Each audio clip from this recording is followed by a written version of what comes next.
तानाशाही नहीं चलेगी, नहीं चलेगी, नहीं चलेगी, तानाशाही नहीं चलेगी, नहीं चलेगी, नहीं चलेगी, तानाशाही नहीं चलेगी। गो back, go back, go back, go back, go back, go back, go back, go back. Bharat माता की जय, भारत माता की जय। सिर्फ इंडस्ट्री गो बैक, गो बैक, इंडस्ट्री गो back, go back.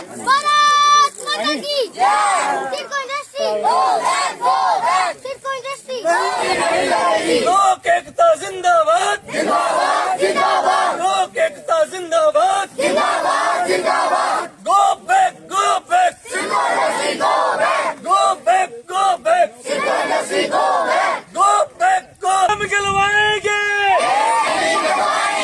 Ram Ram बखलवाएंगे, अपनी धरती अपना गाँव, लोक एकता जिंदाबाद, लोक एकता जिंदाबाद, जिएंगे साथ साथ, जिएंगे साथ साथ, अपनी धरती अपना गाँव।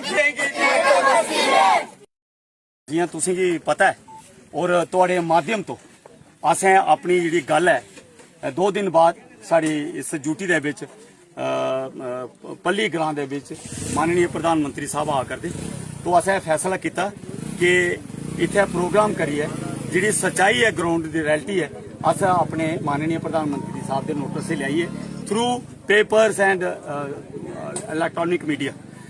ये धरती ग्रां बरवाल मुख्यता ये वीरें दी धरती है और मैं थोड़ा जिहा 2 मिनट इतिहास दसना है। ये वो धरती है कि जिथे दियां साड़ियां मामे और दादियां 80-80 साल विधवा दी जिंदगी बसर की और जेडे साढ़े बुजुर्ग है वो कोई भंग और शराब पिए ना मरे वो देश की रक्षा करते हुए सरहदें पर शहीद होए। जियां साढ़े इत्थे दे कन्ने के नजदीक रवि सिंह है चाची जी मशीना वाली ताई रवि सिंह और जेड़े सरहदा वर्गे दे शहीद होइए वापस नहीं आए और साड़ी मशीना वाली ताई जिन्हें सारी उम्र चिट्टी चुन्नी सिरा पर उड्डी है और अपने सकी भैन दे परिवार की पालिया और इज्जत मान की जिंदगी बसर की। इयां गै साढ़े स्टेट फोर्स दे विच त्रिंतर सिंह और सूबेदार बलकार सिंह भी आए हैं उनके तातो जी और बड़ी ताई शहीद हुई है।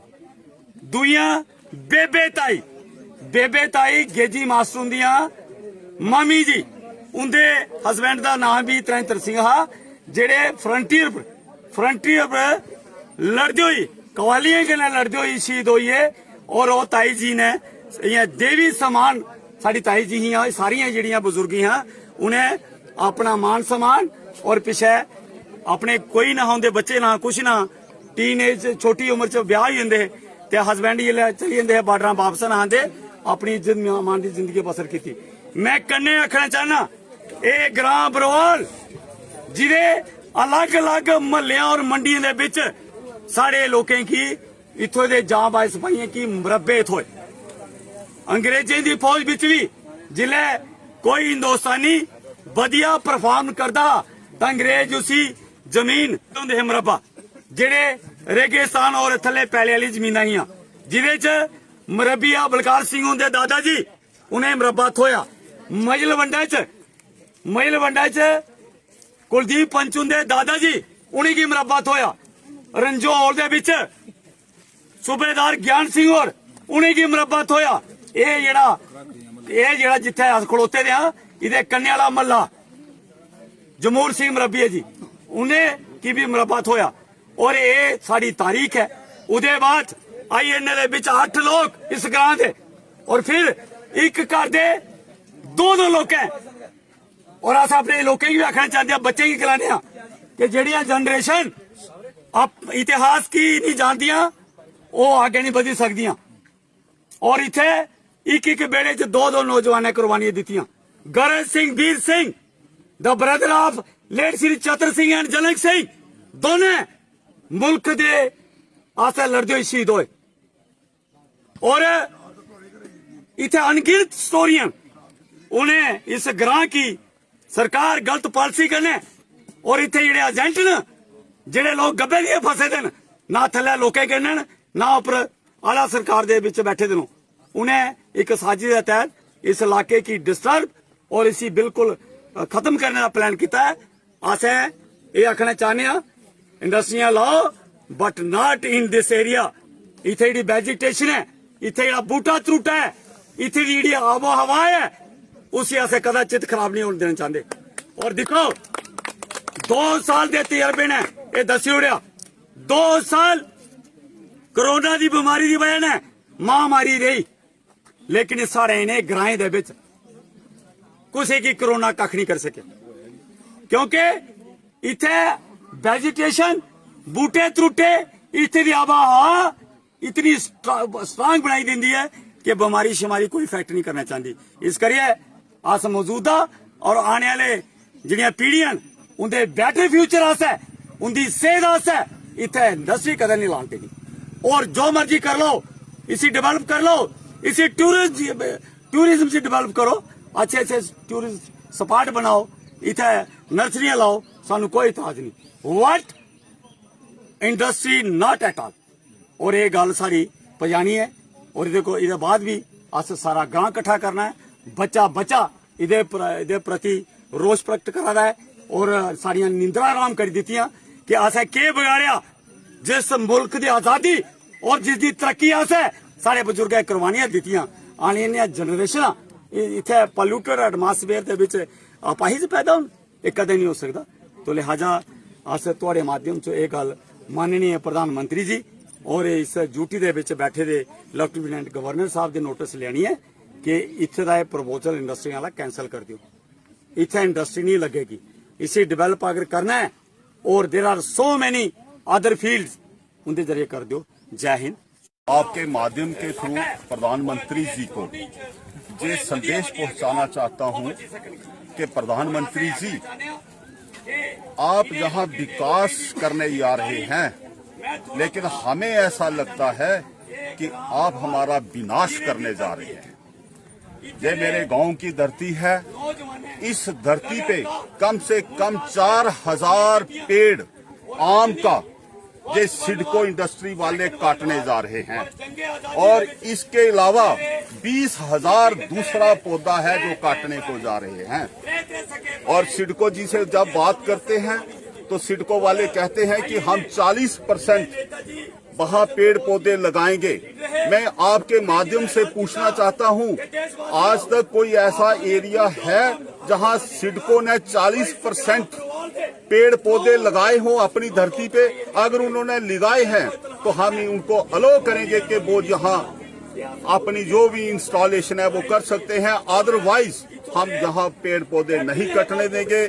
आज अर्थ डे है, हम अर्थ डे पे माननीय मोदी जी से ये अपील करना चाहते हैं और माननीय मोदी जी से हम अपील भी इसलिए करना चाहते हैं कि जब इनके नुमाइंदे इलेक्शनों में आते हैं तो वो सिर्फ मोदी जी के नाम पे वोट मांगते हैं।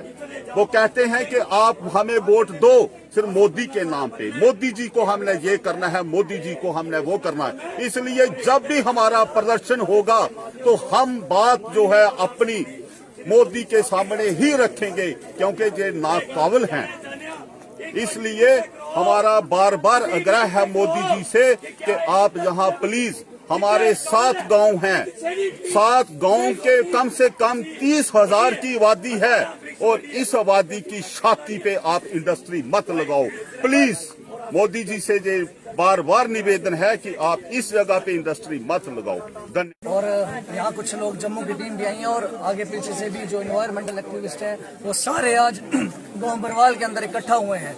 मसला ये है कि सिडको ने यहाँ एक लैंड एक्वायर की हुई है और जो कि 7-8 गांव के बीचों बीच है। यहाँ कम से कम 20,000 पौधे हैं और इस लैंड को ये इंडस्ट्रियल एस्टेट बनाना चाहते हैं।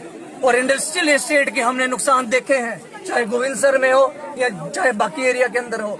वहाँ किस प्रकार से लोग बच्चे अपाहिज पैदा होते हैं, वहाँ किस प्रकार से अस्थमा के शिकार हैं लोग। और इसी संदर्भ के अंदर हमने आज एक प्रदर्शन किया है पूरे गांव स्थानीय निवासियों की तरफ से, जहां बच्चे, महिलाएं, माताएं, बहनें, हमारे बुजुर्ग, हमारे सीनियर, हमारे जूनियर, सब लोग इकट्ठा थे और हमने पुरजोर आवाज में एक ही नारा दिया है कि गो बैक सिडको। सिडको को हम किसी भी हालत के अंदर बरवाल गांव के अंदर इंडस्ट्री को नहीं लगने देंगे। ये हमारी सिडको को चेतावनी भी है और मीडिया के माध्यम से हम परसों प्रधानमंत्री मोदी जी का दौरा है और हम बता देना चाहते हैं प्रधानमंत्री जी को कि गांव बरवाल के जितने भी निवासी हैं वो किसी भी हालत में इंडस्ट्री को यहाँ नहीं चाहते हैं। अगर आपने इंडस्ट्री सेटअप करनी है तो रेजिडेंशियल एरिया के बाहर कीजिए सेटअप, ऐसी जगह कीजिए जो रिहायशी इलाका ना हो, जहां लोगों की पॉपुलेशन ना हो। ये इतना डेंस पॉपुलेटेड इलाका है। एक तरफ आपने घाटी की तरफ इंडस्ट्री लगा दी, दूसरी तरफ लगेड़ की तरफ इंडस्ट्री लगा दी और अब बरवाल के बीचों बीच इंडस्ट्री लगाने की जो फिराक है। एक तरफ हम पेड़ों की, प्रकृति की पूजा करते हैं, हम लोग, हमारे धर्म, हमारे शास्त्र वो पेड़ों, पानी, बिजली, कुदरत की पूजा करना सिखाता है। दूसरी तरफ पॉलिसी मेकर जो लोग हैं वो हजारों की संख्या में पेड़ों को ध्वस्त करके, काट के, हमारे लंग्स हैं उनको काट के यहाँ इंडस्ट्री सेटअप करने की फिराक में है। इसको कभी पूरा नहीं होने दिया जाएगा। अगर किसी ने यहाँ इंडस्ट्री लगाने की कोशिश की तो स्थानीय गांव के लोग इसको कभी नहीं लगने देंगे, चाहे इसके लिए किसी को, हम लोगों को भूख हड़ताल पे क्यों ना बैठना पड़े, हम बैठेंगे।